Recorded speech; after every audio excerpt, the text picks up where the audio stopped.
Welcome back to Economic Insights.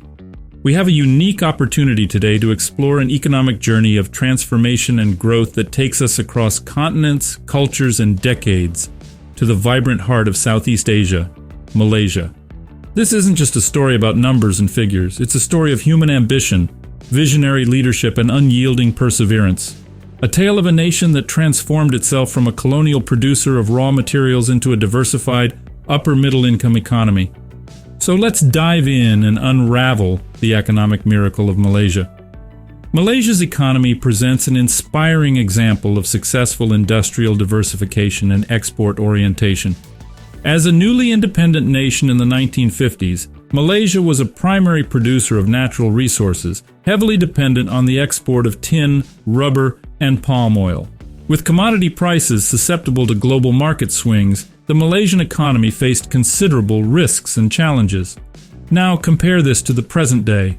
Malaysia is an export giant, a major player in high-tech industries including electronics, information technology, and biotech, and a regional leader in finance and investment. This stunning economic transformation is nothing short of miraculous. But the path to this point was not always smooth sailing. Let's delve into history a little. The numbers themselves say a lot. At independence, Malaysia was one of the poorest countries in the world. Though reliable data are hard to come by, its GDP in purchasing power parity terms was comparable to that of Haiti, Honduras, and Egypt, and some 5% below that of Ghana. Today, Malaysia's income is more than 5 times that of Ghana or Honduras, and more than 2.2 times that of Egypt. In the Global Growth League tables, Malaysia is in the top tier, along with China, Taiwan, South Korea, and Thailand. There were many reasons not to have expected Malaysia to be a success. Just as Malaysia was gaining its independence, the Nobel Prize-winning economist Gunnar Myrdal wrote an influential book called Asian Drama, in which he predicted a bleak future for the region. Malaysia is rich in natural resources, but with few exceptions, such countries are afflicted with the so-called natural resource curse. Countries with an abundance of resources not only do not do as well as expected, but actually do worse than countries without such benefits. While natural resource wealth should make it easier to create a more equalitarian society, countries with more resources on average are marked by greater inequality. Moreover, Malaysia's multiracial, multicultural society made it more vulnerable to civil strife, which has occurred in many other resource-rich countries, as one group tried to seize the wealth for itself. In many cases, minorities work hard to garner the fruits of this wealth for themselves, at the expense of the majority. Bolivia, one of the many rich countries with poor people, comes to mind. At independence, Malaysia also faced a communist insurgency. The hearts and minds of those in the countryside had to be won, and that meant bringing economic benefits and minimizing collateral damage to innocent civilians. Economically, Malaysia learned from its neighbors. Too many of the ex-colonies, rejecting their colonial heritage, turned to Russia and communism.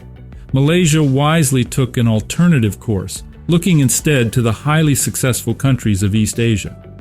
It invested in education and technology, pushed a high savings rate, enacted a strong and effective affirmative action program, and adopted sound macroeconomic policies. When Malaysia gained independence in 1957, it was heavily reliant on its commodities sector. However, the volatility of the global commodity markets left Malaysia's economy exposed to significant risks. Then, in the 1970s, the economy suffered from twin blows. First, the post-Vietnam War downturn in global markets led to a sharp drop in tin prices, severely impacting Malaysia's export revenues.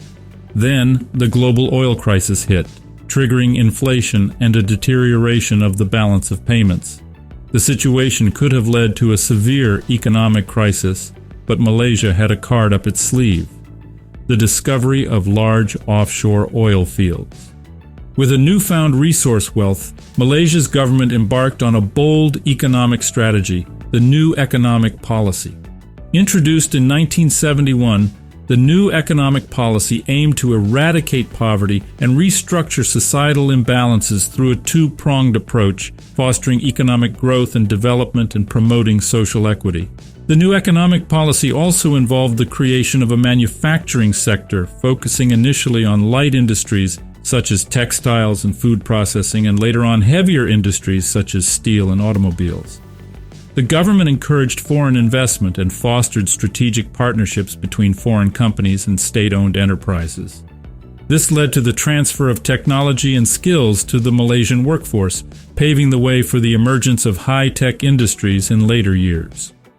By the mid-90s, Malaysia was one of the fastest-growing economies in the world. However, in 1997, it was hit by the Asian financial crisis. The crisis, which started in Thailand, spread rapidly across the region, leading to sharp currency devaluations, plunging stock markets, and economic recessions. In Malaysia, the ringgit fell by almost 50%, and the Kuala Lumpur Stock Exchange plunged by nearly 80%. The crisis also exposed several weaknesses in Malaysia's economy, including high levels of corporate debt and weaknesses in the banking system. However, Malaysia responded swiftly and decisively. Instead of resorting to IMF assistance, as many other affected countries did, Malaysia implemented its own set of financial reforms, including introducing capital controls, restructuring corporate debt, and reforming the banking system. These measures proved effective, and by 1999, Malaysia's economy had started to recover. Malaysia also recognized that success required an active role for government. It eschewed ideology, following or rejecting outsiders' advice on a pragmatic basis. Most tellingly, during the financial crisis of 1997, it did not adopt IMF policies, and as a result had the shortest and shallowest downturn of any of the afflicted countries.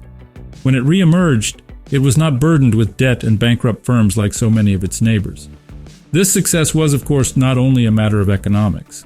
Had Malaysia followed the policies recommended by the IMF, it would have torn apart the social fabric created over the preceding 4 decades. Fast forward to today, and we find that Malaysia's economy, backed by sound fiscal management and robust policy framework, has weathered several global financial storms. The nation's economic backbone consists of a diverse mix of key industries such as manufacturing, services, and tourism, in addition to resource-based sectors. Consider, for instance, the electronics industry.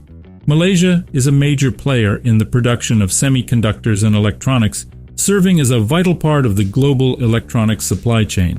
The oil and gas sector also plays a significant role in the economy, contributing around 20% to the national GDP. Furthermore, the nation's thriving digital economy, particularly the tech startup scene, is poised to become a new economic growth engine. However, the path to further economic success is not without challenges. Issues such as income inequality, a need for further economic diversification, and developing a highly skilled workforce still need to be addressed. The government's ongoing initiatives like Vision 2020 and Shared Prosperity Vision 2030 aim to tackle these issues and propel the nation towards becoming a high-income economy. They involve targeted strategies such as improving labor productivity, enhancing innovation capabilities, and creating an inclusive, sustainable, and high-quality growth. Malaysia's success should be studied both by those looking for economic prosperity and those seeking to understand how our world can live together, not just with toleration, but also with respect, sharing their common humanity and working together to achieve common goals. With foresight, determination, and an unwavering commitment to progress, we can indeed navigate economies towards prosperity and sustainable growth. Our exploration doesn't stop here. Join us in our next journey as we unravel more fascinating economic narratives from across the globe. If you found value in this content, I encourage you to subscribe to our channel and hit the notification bell, ensuring you never miss our in-depth explorations. Stay curious and keep learning.